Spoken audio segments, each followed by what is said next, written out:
Hey, thanks for joining me on my little video blog adventure.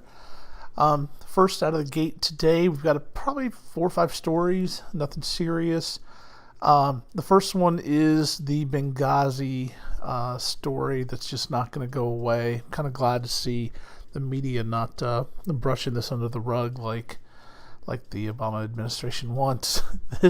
The first article talks about how through the chain of command in the decisioning process, the only person that could have said stand down the troops or stand down extra support is the commander-in-chief. And this goes along with the initial play of what the detractors to Obama's story said really happened was a call was put out to request additional support, troops, army, special ops, and they were told not to send them in.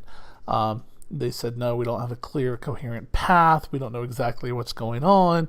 And, that's kind of what the special ops guys do. You drop them in the middle of a bad situation and they try to resolve the issue or at least save Americans, right? We could have at least helicoptered people out possibly or something. Now, granted, it could have gone horribly wrong, but I don't know how much more wrong it could have gone with the dragging of an American ambassador through the streets and the horrific stories that were told about what they did to the body during these 6 hours that we could not find it. So 4 to 6 hours, I may be a little off there. But still, this is an interesting story that's not going away, and it's to the detriment of America. This is really one of those situations where you've got to question our resolve in some things.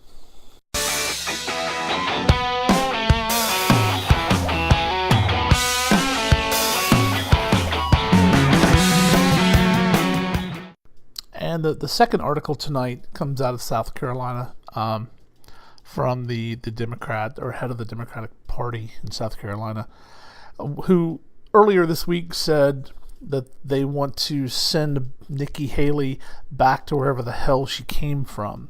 Well, her ethnicity is Indian. Her parents are Sikh immigrants who came and live in South Carolina. They own a dress shop in South Carolina, and Nikki Haley is their child.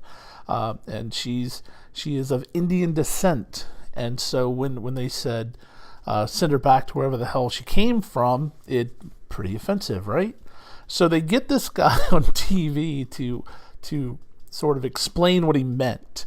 And his explanation is, well, what I meant to say was she needs to go back to being an accountant in her parents' dress store rather than being this fraud of a governor that we have. Which, if you have a time for a mea culpa, that's not it. Now, he did say, look, I know she wasn't born in India. I wasn't saying go back to India.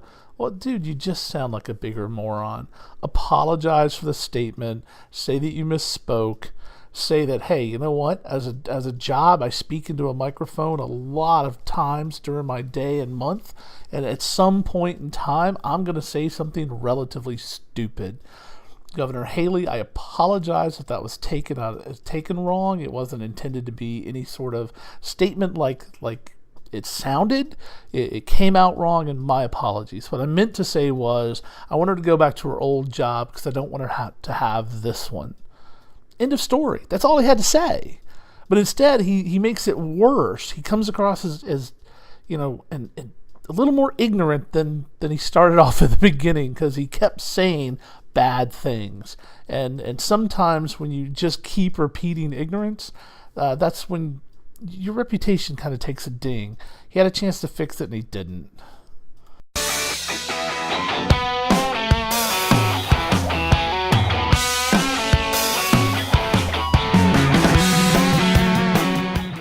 And the third story tonight is Governor Christie and the fact that he had secret lapband surgery. And if you're not familiar with lapband surgery, it's where they literally put a band, a retractable band around the stomach in order to allow for a small amount of food. They put it to the top of the stomach so that you can only allow like 3 ounces of food in at a time. So you actually get physically hurt if you eat a lot of food. So it's a good way for morbidly obese people to lose enough weight in order to start exercising and eating properly. The problem with this lap band is it's sort of an easy way out. People that do take this tend to be on some sort of a liquid diet with a little bit of food every day. And at the end of their weight loss, they've lost 185 pounds and they look great. But what they haven't done is learn how to eat and learn how to exercise and learn how to live a healthy life. How do I know this? Well, because I'm a fat guy going through this problem myself. Had to relearn how to eat, have to relearn how to exercise, and just get the weight off by simple math. Fewer calories in than are expended every day equals weight loss. When you have a negative calorie intake for the week or for the day, you will lose weight.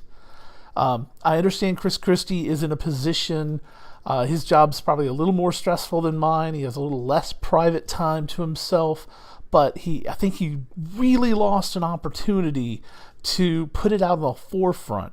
I think if he said, look, New Jersey, I am overweight. I'm tired of being joked at about it. This isn't a laugh with, it's a laugh at situation. So what I'm going to do is I'm going to make a turn for a healthy lifestyle. I am going to spend an hour a day exercising. I am going to eat better, and I'm going to have you call me on it. If you see me put a corn dog in my mouth, tweet me. If you see me slurping on some milkshake, call me on it. I will let you know that today's a bad day. I'm having a rough time of it. But I will also take an hour each day from the state's time and the people's time to get on a treadmill, to get on an exercise bike, to get on an elliptical, to swim, to exercise. And he could have made it a public event. He could have started a program of, can you lose more weight than Christie? He could have attached himself to Michelle Obama's obesity campaign. He could have done a lot of things to help a lot of people, but instead, he had a secret lap band surgery.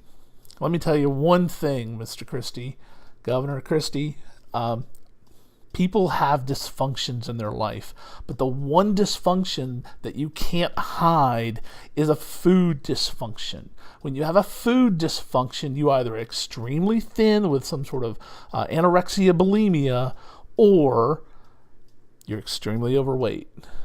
And you don't get there overnight, and you certainly don't get back overnight. But you can't hide it. You can't put it in a closet. This isn't some self-addiction. This isn't some secret thing. Everybody knows you have a problem. Trust me, I know. Everybody knows I have a problem, and everybody knows I'm working on it too. So tell everybody you're working on it. Show everybody that it can be done. Motivate people. Hell, get on The Biggest Loser and go a day with them and talk about, ooh, this is really tough. I can't do it, but good Lord, you guys are really doing it. Kudos to you. That's what leadership is. And you went off in secret and had this lap band surgery. Now, first of all, God bless you, lose the weight. If you end up healthy, that's fantastic. But the rebound percentages are much higher than learning how to eat properly. That's all I've got to say. I mean, kudos to you for losing 40 pounds. I've done it. I'm 42 pounds down, and it's a hell of a trip. Let me tell you, it ain't easy. But at the end of the day, I think I'm going to hold weight off longer than a lap band surgery person, because I've learned how to change my eating habits. I've learned when I eat, why I eat, and adapted to it. So that's all I've got on that. Kudos to you, Governor Christie, but I think you could have taken a different position here and really helped a lot of people out. Some kids. You talk about a bullying campaign. That's one of them. So that's all I've got on that. It's a little personal, but sorry for the intrusion.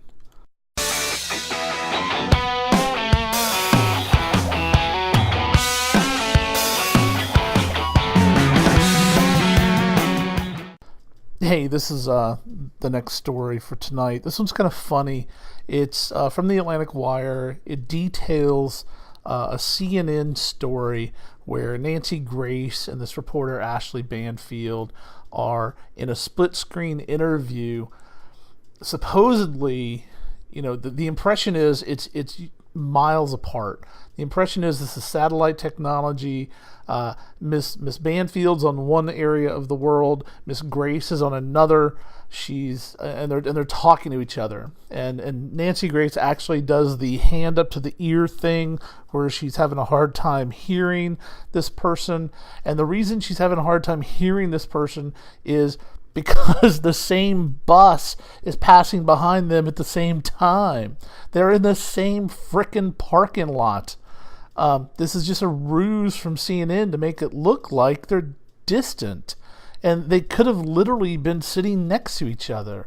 At one point, if you scroll down on this story, they diagram where they think they are in the parking lot, and then show at one point the same bus passing behind the two of them at one time. So it's just comical how the media puts this out there and gives you an impression of something that's just not true. I could extrapolate this into a lot of other things, but I guarantee you this is CNN.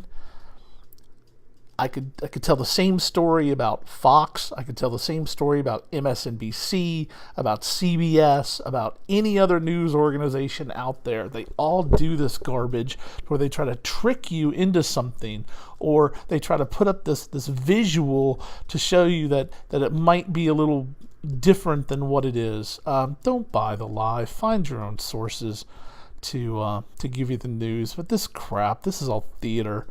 It's just all garbage theater.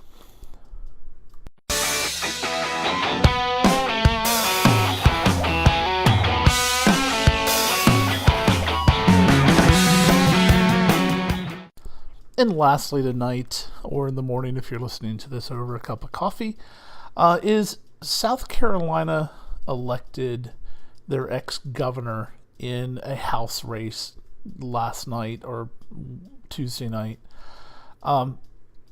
This guy literally left office not only in disgrace but with ethics fines. This guy literally quit in the middle of his governorship.